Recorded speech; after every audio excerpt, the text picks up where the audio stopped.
মোহতারাম হাজিরিন, সূরাতুল হুমাযাতি যদিও ছোট্ট একটি সূরা, কিন্তু বর্তমান প্রেক্ষাপটে সূরাটির তাৎপর্য অনেক। কারণ আমরা এখন যে পৃথিবীতে বসবাস করছি এটা হলো বস্তুতান্ত্রিক সভ্যতার যুগ। অর্থাৎ যেখানে আছে শুধু দুনিয়ার প্রতিযোগিতা, টাকা পয়সা, ধন সম্পদ, গাড়ি বাড়ি, ক্ষমতা, এগুলোরই শুধু প্রতিযোগিতা।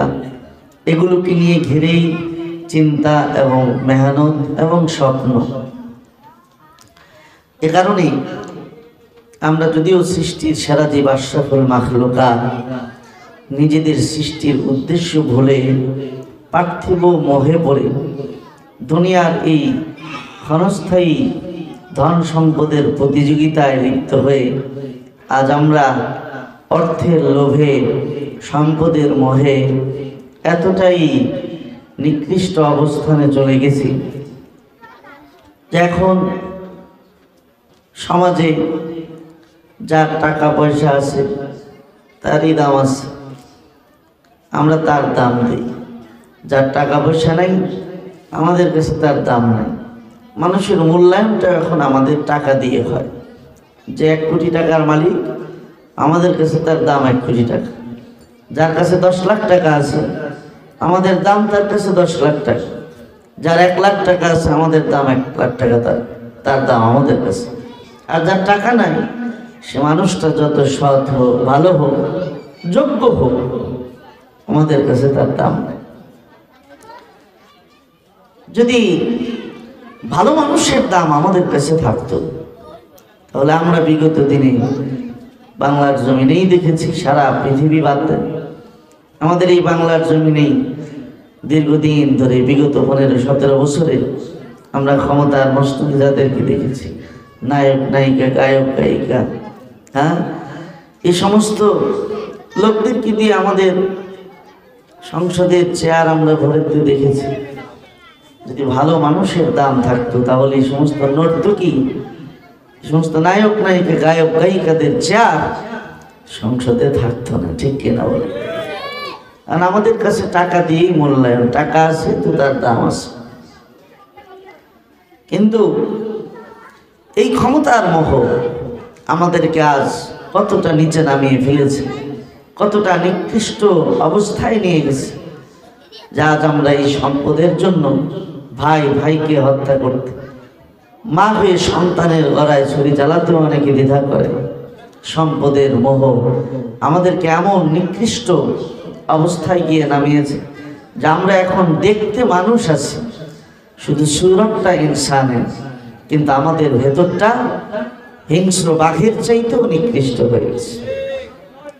বনের হিংস্র জানোয়ারও এত হিংস্রতা করে না স্বজাতির সাথে। আমরা মানুষ হয়ে যে নিষ্ঠুরতা মানুষের সাথে শুধুমাত্র ক্ষমতা আর সম্পদের মোহে পড়ে। এই যে সম্পদের লোভ লালসা আজ আমাদেরকে অন্ধ বানিয়ে ফেলেছে।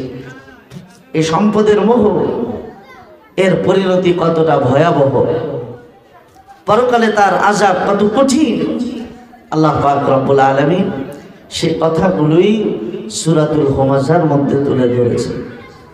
আল্লাহ বলেন, ওয়াইলুল লিকুল্লি হুমাযাতিল লুমাযা আল্লাযী জামাআ মালাহু ওয়া আদ্দাদা ইয়াহসাবু আন্না মালাহু আখলাদা কাল্লা লায়ুনবাযান্না ফিল হুতামাতি ওয়া মা আদরাকা মাল হুতামাহ নারুল্লাহিল মুকাদা التي تطلع على الأفئدة إنها عليهم مؤصدة في عمد ممددة। আল্লাহ পাক রব্বুল আলামিন সূরাটির সূচনা করেছেন ওয়াইলুন শব্দ দ্বারা। ওয়াইলুন শব্দের অর্থ হলো ধিক্কার, ওয়াইলুন শব্দের অর্থ হলো ধ্বংস। তার মানে আল্লাহ পাক ধিক্কার জানান, আল্লাহ পাক ধ্বংস কামনা করেন 2 ব্যক্তির জন্য, 2 শ্রেণীর মানুষের জন্য। আল্লাহ পাক বলেন ধ্বংস ওই সকল মানুষের জন্য, ধিক্কার ওই মানুষের জন্য লিকুল্লি হুমাযাতিল লুমাযা, যারা হুমাযা এবং লুমাযার অধিকারী, অর্থাৎ যারা প্রকাশ্যে এবং গোপনে মানুষের বদনাম গেয়ে বেড়ায়, একজনের কথা আরেকজনের কাছে লাগায়, এমন চুগলখোর যারা, এমন চুগলখোরদেরকে আল্লাহ তাআলা ধিক্কার জানিয়েছেন, তাদের ধ্বংস কামনা করেছেন। কারণ এই অপরের নিন্দা করা, অপরের অগোচরে তার নামে চুগলখড়ি কথা, একজনের কথা আরেকজনের কাছে লাগানো, এটা যদিও আমাদের কাছে ছোট্ট অপরাধ মনে হয়, কিন্তু আল্লাহর কাছে এটা জঘন্য পাপ, মহাপাপ। তাই আল্লাহ পাক এমন চুগলখড়ের জন্য ধিক্কার এবং ধ্বংস কামনা করেন। কারণ এই পাপটি যদিও ছোট, এর ফলাফল বড় ভয়াবহ।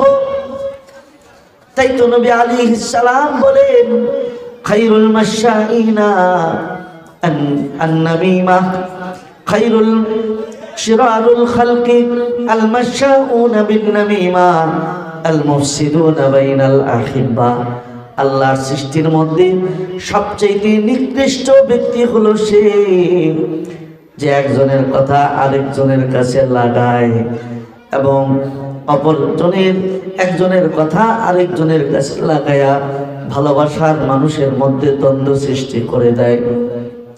এরপরে আল্লাহ বলে, আল্লাযী জামাআ মালাহু ওয়া আদ্দাদা, ধ্বংস ওই ব্যক্তিদের জন্য যারা আমার দেওয়া ধন সম্পদ জমা করে রাখে, দান করে না, খরচ করে না, ভালো কাজে ব্যয় করে না, সম্পদকে জমা করে রাখে আর শুধু সম্পদ গণনা করে যে আমার ব্যাংক ব্যালেন্স কত আছে।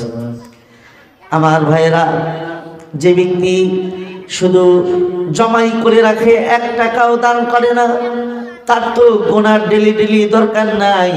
তাহলে আল্লাহ বলে সে শুধু জমা করে আর খালি গোনে। তার কারণ কি? তার কারণ হলো সম্পদ আর অর্থের লোভ তার অন্তরের মধ্যে এতটাই বেশি যে ডেলি টাকা বান্ডেল গুনতেও তার মজা লাগে, যে আমার কাছে এত টাকা আছে, এটা কই নাও সে মজা পায়। সে দান করে না, খরচ করে না, ব্যয় করে না। কেন? ইয়াহসাবু আন্না মালাহু আখলাদা। আল্লাহ বলে সে সম্পদ জমা করে রাখে আর খালি সম্পদ বলে। তার কারণ হলো সে মনে করে এই ধন সম্পদ তার কাছে চিরদিন থাকলে সেও এই দুনিয়াতে চিরদিন বেঁচে থাকতে পারবে। ধন সম্পদ তাকে অমরত্ব দান করবে, ধন সম্পদ তাকে চিরদিন এই পৃথিবীতে বাঁচিয়ে রাখতে পারবে, টাকা পয়সা তার লম্বা হায়াত এই দুনিয়াতে দিতে পারবে। এই কারণে সে মনে করে আমার টাকা থাকলে আমার সব আছে। তাই টাকা থাকার পরেও সে টাকা দান করে না, খরচ করে না, খালি জমা করে আর মনে। কিন্তু আল্লাহ বলেন কাল্লা, কখনো নয়। ধন সম্পদ দুনিয়াতে কাউকে অমরত্ব দিতে পারে না। ধন সম্পদ কাউকে নির্ধারিত সময়ের চেয়ে বেশি বাঁচায় রাখতে পারে না। যার যখন মরণের সময় হবে তার তখন দুনিয়া থেকে চলেই যেতে হবে। ধন সম্পদ কাউকে বাঁচায় রাখতে পারে না। আমার ভাইরা, অন্ধকারের পরে যেমন আলো আসবে সুনিশ্চিত, আধারের পরে যেমন আবার আকাশে সূর্য, এটা যেমন সুনিশ্চিত, ঠিক যে মানুষটার এই পৃথিবীতে জন্ম হয়েছে তার একদিন মরণ হবে, এটাও সুনিশ্চিত। আমার ভাইরা, তাই আল্লাহ কোরআনে বলে আইনামা তাকুনু ইউদরিকুমুল মাউতু ওয়ালাউ কুনতুম ফি বুরুজিন মুশাইয়াদা। যেথায় তুমি থাকো না কেন মরণ তোমায় লইবে ঘিরি।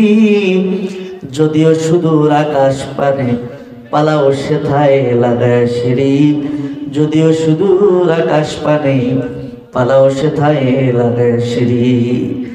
মরণ যার যখন আসবে সে যেখানেই থাকুক না কেন মরণের হাত থেকে কেউ পালাতে পারবে না। তাই তো কবি বলেন লাউ কানাতিদ দুনিয়া মুখাল্লাদান মা মাতা মুহাম্মাদা। হায়রে, এই পৃথিবী যদি চিরদিন বেঁচে থাকার জায়গা হতো তাহলে মুহাম্মদ নামের কোনো ব্যক্তির মরণ এই পৃথিবীতে হতো না। যে ব্যক্তিটার কারণে পৃথিবী সাজানো হলো সেই মুহাম্মদ, তার কোনোদিন মরণ হতো না। হযরত আদম আলাইহিস সালাম আল্লাহর কাছে একবার প্রশ্ন করে, ও আল্লাহ, মান হুয়াল্লাযী কাতাবতা ইসমাহু মা ইসমি, ওই ব্যক্তিটাকে যার নামটা আপনার নামের পাশে সব জায়গায় লেখা দেখতে পাই, আরশের দরজায়, জান্নাতের পাতায় পাতায়, জান্নাতের সব দরজায় আপনার নামের পাশে মুহাম্মদ নাম দেখতে পাই, বলবেন কি আল্লাহ এই মুহাম্মদ ব্যক্তির পরিচয়টা কি? আল্লাহ বলেন, মা তারিফু, ও আদম তুমি কি তারে চিনো না? বলে না। আল্লাহ বলেন, তাহলে তার সংক্ষিপ্ত একটা পরিচয় শোনালো। লাউলাহু মা খালাকতুকা ইয়া আদম। আল্লাহ বলেন, ও আদম, সে মুহাম্মদ নামের ব্যক্তির সংক্ষিপ্ত পরিচয় হলো, আমি আল্লাহ যদি সেই মুহাম্মদ নামের ব্যক্তিটাকে এই পৃথিবীতে সৃষ্টি করার সিদ্ধান্ত না নিতাম, তাহলে আমি আল্লাহ তুমি আদমকেও এই পৃথিবীতে সৃষ্টি করতাম না। তাকে সৃষ্টি করব বলেই তোমাকে সৃষ্টি করেছি, তার কারণেই এই পৃথিবীতে মানুষের আগমন হয়েছে, তার কারণেই এই পৃথিবীটাকে আমি এত সুন্দর করে সাজিয়েছি।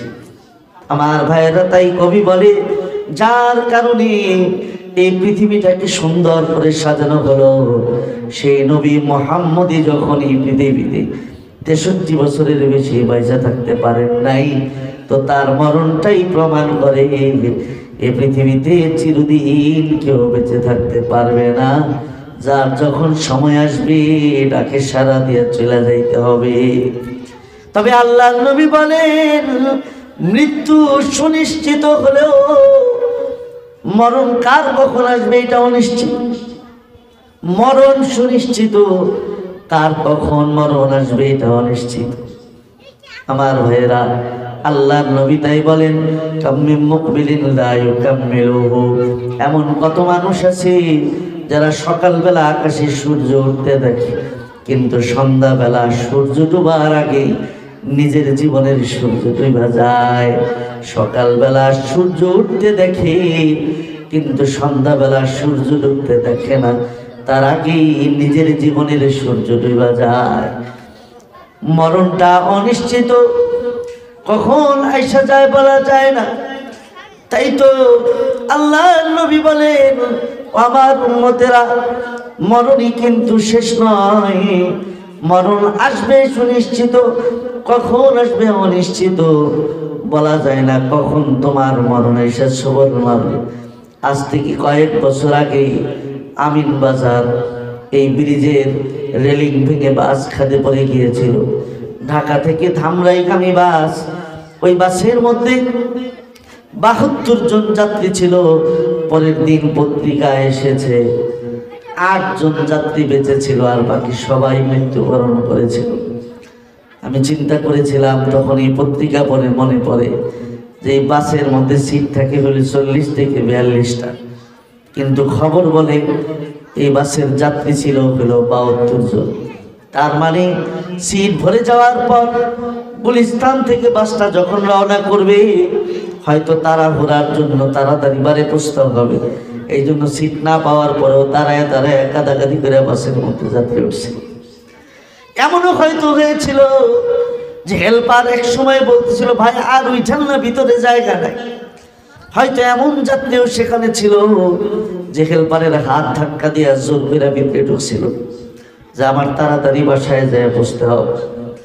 কিন্তু আমার ভাইয়েরা, এই বাসের যাত্রীগুলা যদি জানতো ধামরাই যাওয়ার আগেই গাবতলীর আমিন বাজারে তাদের জীবনের সমাপ্তি হইটা যাবে, তাহলে আমি তো বলি ওরা জোর কইরা ওইটা তো দূরের কথা, ওদের গলায় রশি লাগাইও যদি হেল্পার টাইনা বাসে উঠাইতে চাইতো, একজনেরও টাইনা বাসে উঠাইতে পারতো না, ঠিক কিনা?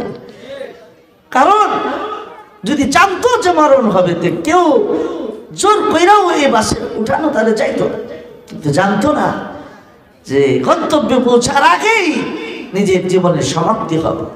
এমন অনিশ্চিত জীবন আমার আপনার সামনে অপেক্ষমান। আল্লাহর নবী একদিন ইস্তিনজা করতেছেন, সাহাবীরা বাইরে অপেক্ষা করেন। ইস্তিনজা করে আল্লাহর নবী বাথরুম থেকে বের হলেন। বাইর হইয়াই আল্লাহর নবী মাটির থেকে তায়াম্মুম করা শুরু করছে। সাহাবীরা আল্লাহর নবীর ডাইকা করে, আল্লাহর নবী, ওই যে কয়েক গজ হাঁটলেই, সামান্য কয়েক পা হাঁটলেই তো পানি দেখা যায়। আপনি তো আমাদেরকে শিখিয়েছেন পানি না থাকলে তায়াম্মুম করা যায়, পানি থাকলে তায়াম্মুম চলে না। এই যে কয়েক হাত হাঁটলেই পানি পাওয়া যাবে, আপনি এমন পানি থাকা সত্ত্বেও কেন মাটি দিয়ে তায়াম্মুম করতেছেন? আল্লাহর নবী বললেন, ও আমার সাহাবীরা, তোমাদেরকে যা বলেছি তাই ঠিক, পানি থাকলে তায়াম্মুম চলে না। কিন্তু আমি বাথরুম থেকে বাইর হইয়া সাথে সাথে চিন্তা করলাম, ওই যে কয়েক কদম হাইটা পানি পর্যন্ত যাওয়া লাগবে, ওই পর্যন্ত আমি নবীর হায়াত আছে কিনা আমি জানি না। তাই আমি চিন্তা করলাম, পানি পর্যন্ত পৌঁছার আগে যদি আমার মরণ হয়ে যায়, তাহলে আমি নাপাকের হালতে আল্লাহর কাছে যাব। তাই আমি সিদ্ধান্ত নিলাম, চিন্তা করলাম, অন্তত বাথরুম থেকে বাইর হইয়া এখানে আগে তায়াম্মুমটা অন্তত করে লই। যদি পানি পর্যন্ত পৌঁছার আগে আমার মরণ হয়ে যায়, তাহলে আল্লাহর কাছে যেন অন্তত তায়াম্মুমের পবিত্রতার হালতে যাইতে পারি। কারণ পানি পর্যন্ত হাইটা প্রশ্ন, আমি নবীর হায়াতের এতটুকুন গ্যারান্টি আমার কাছে নাই। কতটা অনিশ্চিত আমার আপনার মরণ। এই পৃথিবীর বুকে মনে করেন এই মুহূর্তে যে লোকটা মারা গেছে, 1 মিনিট আগেও সে ভাবতে পারে নাই যে মরণ তার 1 মিনিট দূরত্বে অপেক্ষা করতেছে। হ্যাঁ, 1 মিনিট আগেও সে ভাবতে পারে নাই যে 1 মিনিট পরে মালাকুল মউত তার জানটা লয়ে যাবে। আমার ভাইরা, এমন মৃত্যুর কাছাকাছি আমি আপনি আছি, মরণ কখন এসে যায় বলা যায় না। কিন্তু আল্লাহর নবী বলেন, মুমিনের মরণটাই শেষ নয়, মানুষের মরণটাই শেষ নয়, মরণের দ্বারা নতুন এক জীবনের সূচনা হয়। মौत को समझता है गाफिल, मौत को समझता है गाफिल, इख्तिताम जिंदगी है ये शाम जिंदगी, सुबह दवा में जिंदगी है ये शाम जिंदगी, सुबह दवा में जिंदगी। মানুষ মনে করে মরণই বুঝি তার জীবনের সমাপ্তি, কিন্তু আল্লাহর নবী বলে না, মরণ তোমার জীবনের সমাপ্তি নয়, মরণের দ্বারা নতুন এক জীবনের সূর্যোদয় ঘটে, মরণের দ্বারা নতুন এক জীবনের সূচনা হয়, তার নাম হলো আখিরাত। আল্লাহর নবী বলেন, এই আখিরাতের প্রথম ঘাটি হলো কবর। মানুষ মারা গেলে পরে তাকে 3.5 হাত মাটির কবরের মধ্যে রেখে দেওয়া হয়। আল্লাহর নবী বলেন, আমার উম্মতেরা, 3.5 হাত মাটির কবরকে শুধু 3.5 হাত মাটির ঘর মনে করবা না। قال النبي صلى الله عليه وسلم القبر إما روضة من رياض الجنة أو حفرة من حفر النار। নবী বলেন, এই 3.5 হাত মাটির কবরটা আমার কোন উম্মতের জন্য হবে জান্নাত, আবার কার জন্য হবে জাহান্নামের একটা টুকরা। আমল যেমন হবে কবরটা তার তেমন হবে। যদি না কামলে কবরে যাওয়া যায়, আল্লাহর নবী বলেন, তারে কবরে রাখার সাথে সাথে ডানে বামে সামনে পিছনে তার দৃষ্টি যত দূর পর্যন্ত যাবে, অত বিশাল জায়গা জুড়ে তার কবরটা আল্লাহর জান্নাতের বাগান হয়ে যাবে। আর যদি না কামলে না যায়, আল্লাহর নবী বলেন, কবরে রাখার সাথে সাথে তার 3.5 হাত মাটির কবর 3.5 হাত থাকবে না, ডান দিক থেকে বাম দিক থেকে চাপা দিয়া তার শরীরের হাড়গুলো ঘুরে ঘুরে করে ফেলা হবে। তার কবরের মধ্যে সাপ বিচ্ছুর আযাব পাঠিয়ে দেওয়া হবে, আযাবের ফেরেশতা তার কবরে এসে যাবে। আমার ভাইরা, কবর তাই কারো জন্য হবে জান্নাত, কারো জন্য হবে জাহান্নাম। আল্লাহ নবীর সাহাবী হযরত ওসমান রাদিয়াল্লাহু আনহু তাই কবরের পাশ দিয়ে যখন যাইতেন, কবরের সামনে দাঁড়ায় জার জার করে কাঁদতে কাঁদতে তিনি চোখ ভাসায় ফেলতেন, বুক ভাসায় ফেলতেন। একদিন তার গোলাম জিজ্ঞাসা করে, ওগো আমার মনিব, আপনাকে আল্লাহ নবীর মজলিসে বসে কত নবীর জবানে কথা শুনতে দেখেছি, জান্নাত জাহান্নামের আলোচনা শুনতে দেখছি, কিন্তু আপনারে কখনো এমন কাঁদতে আমি দেখি না। কিন্তু আপনি কবরের পাশ দিয়ে যখন যান, এমন জার জার করে আপনি কাঁদেন যে আপনার দাড়ি ভেসে যায়, বুক ভাইসা যায়। তার কারণ কি? হযরত ওসমান বলে, তুমি যা ধারণা করেছো তোমার কথা ঠিক, এমন কান্দা আমি কোথাও কান্দি না। কবরের সামনে দিয়া গেলে আমার যে কান্দন আসে, কারণ হলো আল্লাহ নবীর পাক জবানে শুনেছি, কবর হলো মানুষের আখিরাতের প্রথম ঘাঁটি। ওই ঘাঁটিতে যদি কেউ ধরা পড়ে যায়, তাহলে তার জাহান্নাম ছাড়া কোনো উপায় নাই। আর এই কবরের প্রথম ঘাঁটিতে যদি কেউ পার পাওয়া যায়, তার জান্নাতে যাওয়ার আগ পর্যন্ত কোনো বাধা নাই। তাই আমি চিন্তা করি, কখন জানি কবরের ডাক আসা যায়, কবরের মধ্যে আমাকে রাখলে কবর জানি আমার সাথে কেমন আচরণ করে। ওই চিন্তায় আমি এমন জার জার করে কান্দি। ওসমান আমার আপনার মতো সাধারণ মুসলমান ছিলেন না, আমার আপনার মতো সাধারণ মুমিন ছিলেন না। কোন ওসমান এমন কাঁদতেন কবরের সামনে থাকলে, যে ওসমানের ব্যাপারে আল্লাহ নবী বলেন, ওসমান তোমার চাইতে ভালো মানুষ আল্লাহর জমিনে আর হয় না। আল্লাহর নবীর দুইটা কন্যা পরপর হযরত ওসমানের কাছে বিয়ে দিয়েছিলেন রাদিয়াল্লাহু আনহু। দুই কন্যাই যখন ইন্তেকাল করলেন, আল্লাহর নবী হযরত ওসমানকে বুকে জড়ায় ধরে কাঁদতেন আর বলেন, ওসমান আমার দুইটা কন্যা ছিল, দুইটাই তোমার কাছে পরপর বিয়ে দিলাম। আমার যদি আরো কন্যা থাকতো ওসমান, সেই কন্যাগুলো ওকেও তোমার হাতে আমি তুলে দিতাম একের পর এক। কারণ তোমার মতো ভালো স্বামী, ভালো মানুষ আল্লাহর জমিনে আর হয় না। নবীর জমানে যিনি ভালো মানুষের সার্টিফিকেট পেয়েছেন, সেই ওসমান কবরের সামনে দাঁড়ায় এমন কাঁদতেন। কোন ওসমান?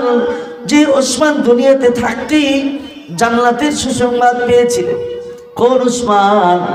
যে ওসমান দুনিয়াতে থাকতে আল্লাহর সন্তুষ্টির ঘোষণা পেয়েছিলেন। আল্লাহর নবী তাবুকের যুদ্ধের জন্য চাঁদা চাইলেন, হযরত ওসমান দৌড়ে বাড়ি গেলেন।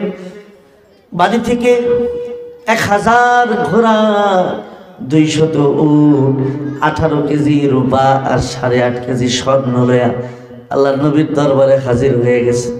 আল্লাহর নবী এই যে তাবুকের যুদ্ধের জন্য চাঁদা চাইছেন, এই যে লন চাঁদা।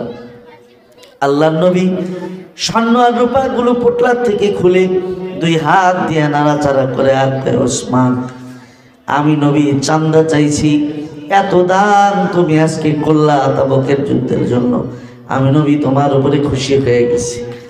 সাথে সাথে জিবরাইল আইসা বলে, ও আল্লাহর নবী আপনি আপনার ওসমানকে শুনিয়ে দেন যে আজকে যে দান ওসমান করেছে, শুধু আপনি খুশি হয়েছেন তা না, আজকের এই দানে আসমানের মালিক আল্লাহ ওসমানের উপরে খুশি হয়ে গেছে। আল্লাহ তাআলা ওসমানকে জানাই দিতে বলেছে, এত খুশি আল্লাহ তাআলা আজকে হয়েছে যে আজকের পর থেকে আল্লাহ আর কখনো হযরতে ওসমানের উপর নারাজ হবে না। যে ওসমান দুনিয়াতে থাকতে আল্লাহর চিরসন্তুষ্টির ঘোষণা পেলেন, ওই ওসমান কবরের সামনে দাঁড়ায় এমন কাঁদতে। ভাইরে, আজ আমাদের কি অবস্থা চিন্তা করে দেখুন। কোথায় ওসমান আর কোথায় আমরা? ইমানের কত ব্যবধান। কিন্তু হযরত ওসমান এমন জান্নাতের সুসংবাদ, আল্লাহর সন্তুষ্টির সুসংবাদ পাওয়ার পরেও কবরের চিন্তায় যদি এমন কাঁদেন, আমাদের কবরের চিন্তায় কি পরিমাণ কান্না করার কথা।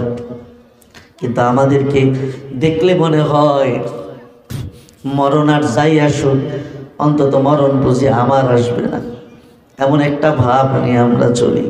কিন্তু ভাইরে, মরণের কোনো সময় নাই, যখন আল্লাহর নির্ধারিত হায়াতের মেয়াদ ফুরিয়ে যাবে, আমি যে অবস্থায় থাকি, মরণ আমার ছবল দিয়ে দুনিয়ার থেকে বিদায় দিয়ে দেবে। কিন্তু আল্লাহর নবী বলেন, কবরটাই যে শুধু শেষ তা না, কবরের মধ্যে রাখা হলে কবর জান্নাত হবে অথবা জাহান্নাম হবে। এবার চিন্তা করে দেখো কেমন আমল হলে তুমি কবরে যাও। তাই আল্লাহ তাআলা কোরআনের মধ্যে বলে, ইয়া আইয়ুহাল্লাযীনা আমানুত্তাকুল্লাহ ওয়াল তানজুর নাফসুম মা কদ্দামাত লিগাদ ওয়াত্তাকুল্লাহ ইন্নাল্লাহা খাবীরুম বিমা তা'মালুন। আল্লাহ বলে, হে ঈমানদারেরা, আমি আল্লাহর ভয় করে চলো আর খুব চিন্তা করো যে আগামীকালের জন্য আমার কাছে কি পাঠাইতেছ। আগামীকাল মানে আজকে মরে গেলে কাল কি আখিরাত আমার আগামীকাল। এই জন্য আল্লাহ বলছে আগামীকালের জন্য আমার কাছে কি পাঠাইতেছ চিন্তা করে দেখো।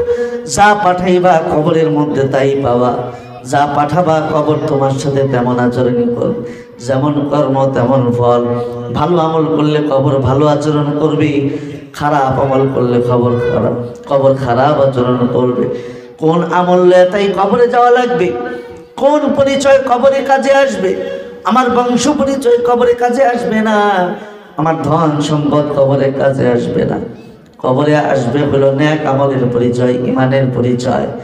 আল্লাহর রাসূল যখন মেরাজে যান, জিবরাইল আলাইহিস সালাম হঠাৎ করে ডাক দিয়া বলে, জিবরাইল, এই যে এখন আমরা যেই জমিনের উপর দিয়ে যাচ্ছি, এই জমিন থেকে আমার নাকের মধ্যে ঘ্রাণ আসতেছে, আমি ঘ্রাণ পাইতেছি। জিবরাইল বলে, আল্লাহর নবী, আপনি ঘ্রাণ পাইতেছেন ঠিকই ধরছেন, এটা জান্নাতের ঘ্রাণ। এখানে কোন জমিনের জায়গা থেকে এমন জান্নাতের ঘ্রাণ আসে গো জিবরাইল? জিবরাইল বলে, আল্লাহর নবী, আপনার পূর্বে এক জালেম বাদশা ছিল, নাম তার ফিরাউন। ওই ফিরাউনের এক বাদী ছিল, নাম তার মুসাতা। ওই মুসাতা আল্লাহর প্রতি গোপনে গোপনে ঈমান এনেছিল। ঈমান আনার অপরাধে ফিরাউন তাকে হত্যা করেছিল। তাকে যেই কবরে রাখা হয়েছে, ওই মুসাতার কবর থেকে এমন জান্নাতের ঘ্রাণ আসতেছে। আল্লাহর নবী বলে, মুসাতার কবরের মধ্যে এমন জান্নাত পাইল কেন? বলে, আল্লাহর নবী, ফিরাউন তার ডেকে বলেছিল, ঈমান ছাড়বি নয়তো তোর জান নিব, তোর 3 সন্তানের জীবনটাও নিয়ে নিব। মুসাতা তখন দৃঢ় কণ্ঠে বলেছিল, এই জালেম, ঈমান যখন আল্লাহর উপর এনেছি, এখন আমার কাছে আমার জানের চাইতে, আমার সন্তান চাইতে আমার ঈমানের দাম আমার কাছে বেশি। তাই আমার স্পষ্ট ঘোষণা, ঈমানের জন্য যদি জান দিতে লাগে জান দিব, কিন্তু ঈমান দিতে রাজি না।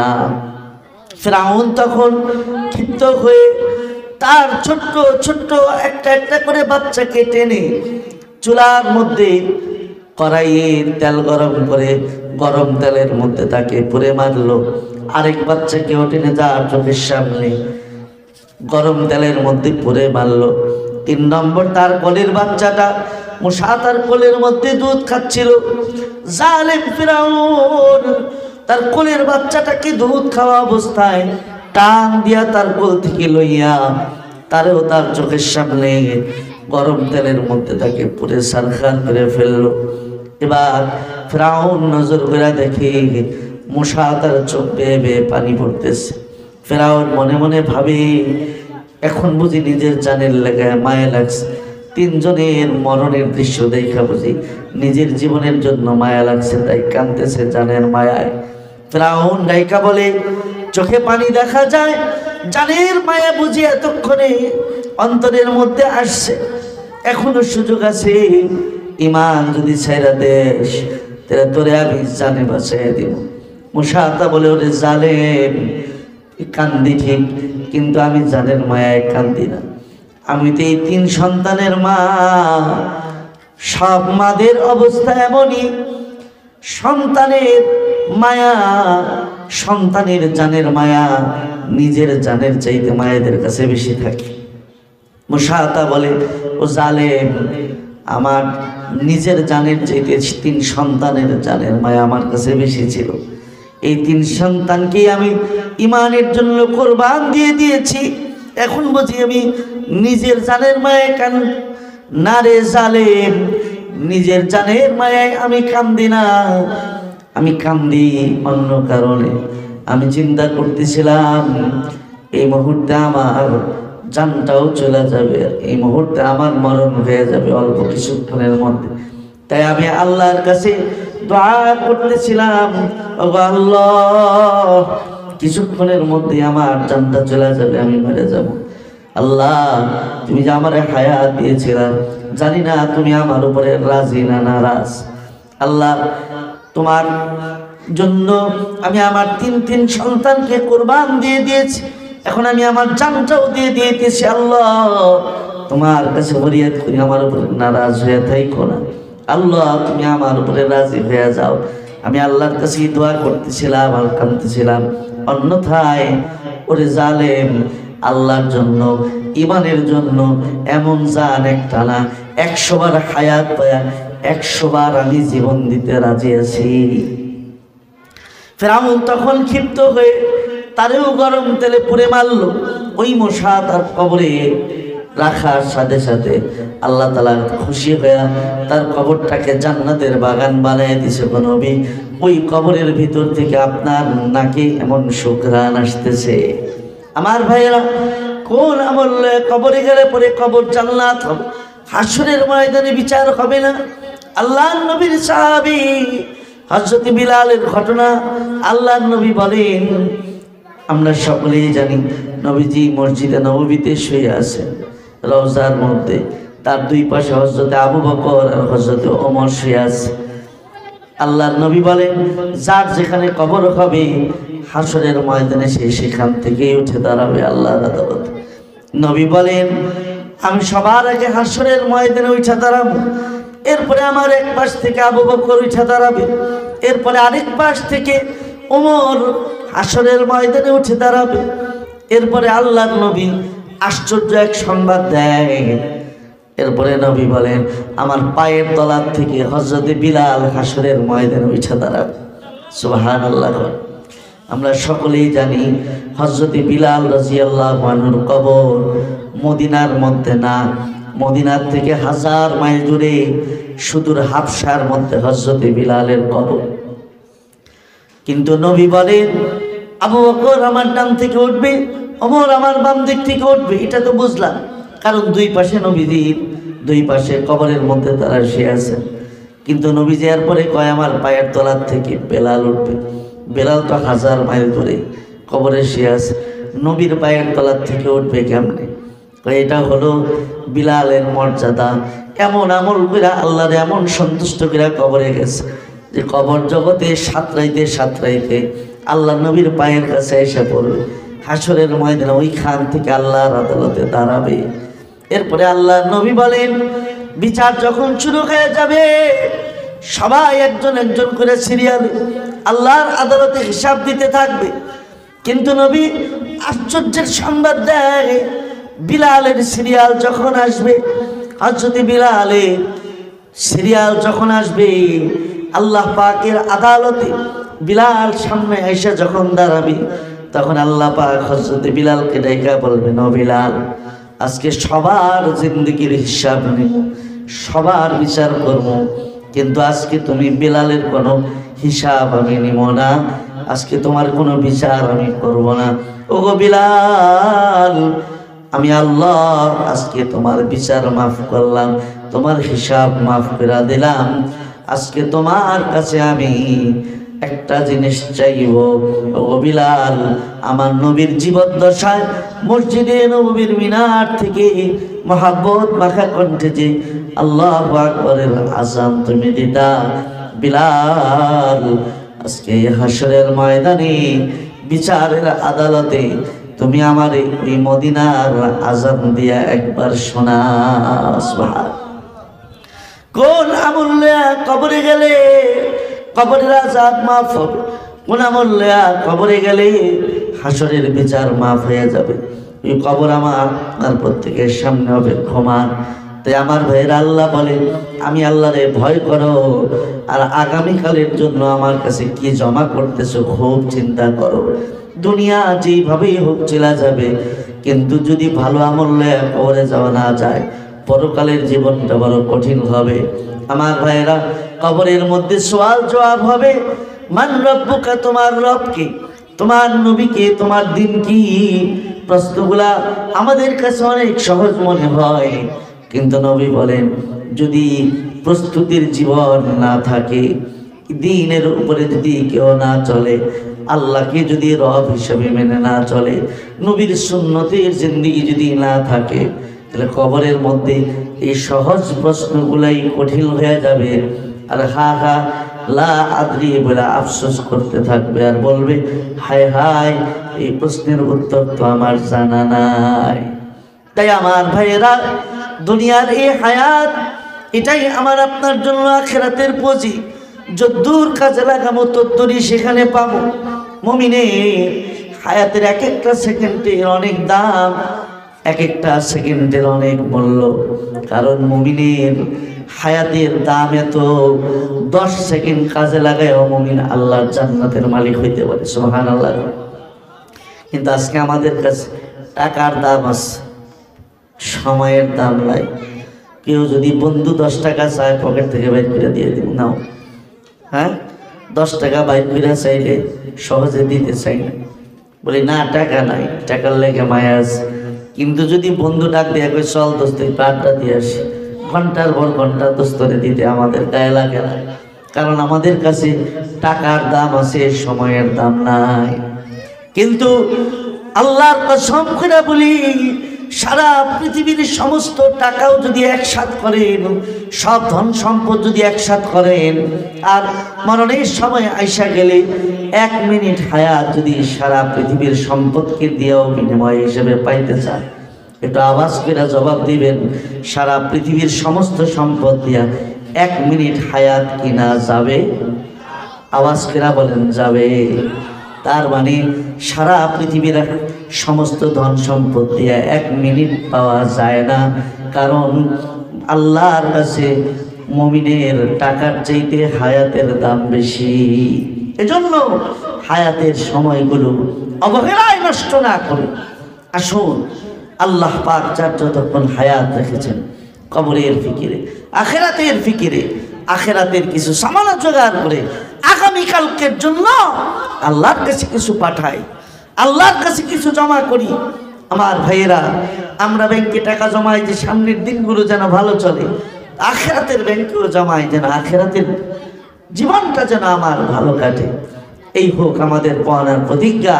আল্লাহ বলে কখনো নয়, ধন সম্পদ আমারত্ব দিতে পারবে না। যার যখন মরণের সময় আসবে, দুনিয়ার থেকে বিদায় নিতেই হবে। এজন্য মুমিনের যাওয়াটা যেন প্রস্তুতির সাথে হয়, আমার আপনার যাওয়াটা যেন অপ্রস্তুত অবস্থায় না হয়। কারণ যার মরণের দৃশ্য যেমন হবে, তার হাসরের দাঁড়ানোর দৃশ্যটাও তেমন হবে। এজন্য অন্তত ইবাদতের হালতের প্রস্তুতির মরণের চিত্রলেও যদি আল্লাহর আদালতে দাঁড়ানো যায়, তাহলে হাসরের ময়দানে ইবাদতের ওই চিত্রটাও হয়তো আমার নাজাতের, আমার গুনাহ মাফের ওসিলা হবে, আমার জান্নাতে যাওয়ার জরিয়া হবে। এজন্য প্রস্তুতির হায়াত, প্রস্তুতির জীবন, নেক আমলের জিন্দেগি আমাদের যেন কাটে। সূরাতুল হুমাযা থেকে এই হলো আমাদের শিক্ষা। আসুন, জীবন এমন একটা অনিশ্চয়তার মধ্যে চলছে, কার যে কখন জীবনের গাড়ি কখন থেমে যায়, থমকে দাঁড়ায় বলা মুশকিল। মৃত্যু সুনিশ্চিত, কখন আসবে অনিশ্চিত। তাই জিন্দেগির প্রতিটা সময়কে আমার জিন্দেগির শেষ সময় মনে করেই ওইভাবে আমার জিন্দেগির বাকি সময়গুলো আমরা পার করি। আল্লাহ আমাদের সবাইকে বুঝার আমল করবার তৌফিক দান করেন, আমিন। ওয়া আখিরু দাওয়ানা আলহামদুলিল্লাহি রাব্বিল আলামিন। আস্তাগফিরুল্লাহ রাব্বি মিন কুল্লি যামবিন ওয়া আতুবু ইলাইহি। লা হাওলা ওয়া লা কুওয়াতা ইল্লা বিল্লাহিল আলিয়্যিল আযীম। আস্তাগফিরুল্লাহ রাব্বি মিন কুল্লি যামবিন ওয়া আতুবু ইলাইহি। লা হাওলা ওয়া লা কুওয়াতা ইল্লা বিল্লাহিল আলিয়্যিল আযীম। আস্তাগফিরুল্লাহ রাব্বি মিন কুল্লি যামবিন ওয়া আতুবু ইলাইহি। লা হাওলা ওয়া লা কুওয়াতা ইল্লা বিল্লাহিল আলিয়্যিল আযীম। ربنا ظلمنا أنفسنا وإن لم تغفر لنا وترحمنا لنكونن من الخاسرين ربنا آتنا في الدنيا حسنة وفي الآخرة حسنة وقنا عذاب النار ربنا فاغفر لنا ذنوبنا وكفر عنا سيئاتنا وتوفنا مع الأبرار اللهم اغفر لنا ولوالدينا وارحمهما كما ربياني صغيرا اللهم إنا نسألك الجنة ونعيمها ونعوذ بك من النار وجحيمها يا أرحم الراحمين اللهم إنا نسأل رضاك والجنة ونعوذ بك من النار اللهم ارزقنا رزقا واسعا حلالا طيبا ولسانا ذاكرا وقلبا شاكرا وخاشعا وراحة عند الموت ومغفرة تامة بعد الموت إنك على كل شيء قدير আয় আল্লাহ রাত 12টা বেজে গেছে সবাই যখন ধীরে ধীরে বিছানায় শুয়ে পড়ছে আল্লাহ তোমার কতগুলো গোলাম আল্লাহ কোরআনের মাহফিলে তখন পর্যন্ত বসেছিল আয় আল্লাহ দুনিয়ার সব কাজ থেকে ফারেক হয়ে তোমার ভালোবাসায় মজলিসে বসা ছিল আল্লাহ এখন বিদায় নিয়ে বাড়ি যাওয়ার পালা যাবার আগে ভিখারির মতো দুইখানা হাত তোমার দুয়ারে তুলে ধরছে আল্লাহ এমন রাত 12টায় দুনিয়ার কোনো বাড়িওয়ালার দুয়ারেও যদি কোনো ভিখারি হাত পাতত মনে হয় না কোন নিষ্ঠুর বাড়িওয়ালা ভিখারির খালি হাতে ফিরাইয়া দিতে পারত আল্লাহ আমরা এই রাত অর্ধরাত পরে ভিখারির মতো একটা নয় দুইটা হাত তোমার দুয়ারে পাচ্ছি তুমি কেমনে তোমার দুয়ার থেকে আমাদের খালি হাতে ফিরাইয়া দিবা আল্লাহ খালি হাতে ফিরাইয়া দিও না আল্লাহ আমাদের জিন্দেগির সব গুনাহ তুমি মাফ করে দাও জানা অজানা শিরকি বিদআতি প্রকাশ্যে গোপনে যত অপরাধ করেছি আল্লাহ সব গুনাহের জন্য ক্ষমা চাই আমাদের মাফ করে দাও আল্লাহ তওবা করতেছি আর গুনাহ করব না আমাদের তওবাকে কবুল করে নাও আল্লাহ আমাদের ঈমান দুর্বল নফস দুর্বল আল্লাহ শয়তানের কাছে আমরা বারবার দুর্বল হয়ে যাই প্রতিজ্ঞা করেও পারি না গুনাহ থেকে বেঁচে থাকতে আল্লাহ তোমার কাছে সাহায্য চাই আমাদেরকে মেহেরবানি করে গুনাহ থেকে বাঁচায়া ইবাদতের জিন্দেগি দান করো আল্লাহ সুন্নতের জিন্দেগি দাও আল্লাহ তোমার প্যারা হাবিবের ইত্তিবা আমাদেরকে নসিব করো আল্লাহ ওগো মালিক যতদিন হায়াতে বাঁচায় রাখো জিন্দেগিটা বন্দেগি দ্বারা সাজাবার তৌফিক দিও আল্লাহ ওগো মালিক এই মজলিসে যারা বসে আছি আমরা কার কতক্ষণ হায়াত আছে জানা নাই কার কখন মরণ এসে যায় বলা যায় না ও আল্লাহ মরণের ডাক যখন এসে যাবে ইমানের সাথে মরণ দিও নেক আমলের সাথে মরণ দিও ইবাদতের হালতে মরণ দিও আল্লাহ নাফরমানির গুনাহের হালতে মরণ দিও না ও আল্লাহ এই মজলিসে যারা বসে আছে কারো মা নাই কারো বাবা নাই অন্ধকার কবর শহীদ মাওলা ঘরে যায় মায়ের শোয়ার খাট দেখতে পায় বাবার শোয়ার খাট দেখতে পায় বাবা মা পায় না বাবা মা বলে ডাকতে পারে না এমন মা বাবা হারা সন্তান যারা আজকের এই মজলিসে বসে আমাদের সাথে হাত তুলছে দোয়া করি কারো মা বাবার কবরে আযাব দিও না সকলের কবরের আযাব মাফ করে দাও আল্লাহ সকলের কবরগুলোকে জান্নাতের বাগান বানায় দাও আল্লাহ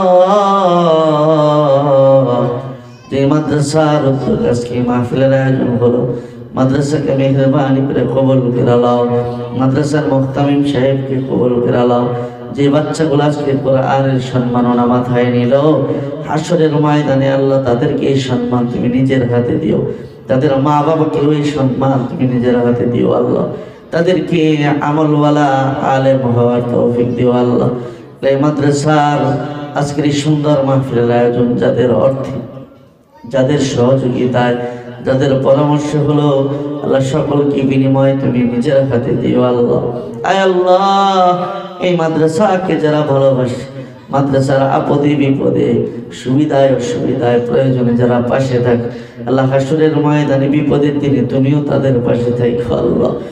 আল্লাহ এই গোটা এলাকার মধ্যে মাদ্রাসার ওসিলায় রহমতের হাওয়া চালু করে দাও। আল্লাহ এই মাদ্রাসাটাকে আরশে আজিমে মাকবুলিয়ত দিয়া দাও। আল্লাহ ইখলাসের সাথে মাদ্রাসার সকল মুআল্লিমিনদেরকে খিদমত করার তৌফিক দাও। সকলে এলাকার ভাইদেরকে মাদ্রাসার খায়ের খা বানায় দাও। সকলের দিল মাদ্রাসার দিকে ঝুঁকায় দাও। আল্লাহ আজকের এই মাহফিলকে আমাদের মাগফিরাত আর হেদায়েতের জরিয়া বানায় দাও। ربنا تقبل منا إنك أنت السميع العليم وتب علينا يا مولانا إنك أنت التواب الرحيم سبحان ربك رب العزة عما يصفون وسلام على المرسلين والحمد لله رب العالمين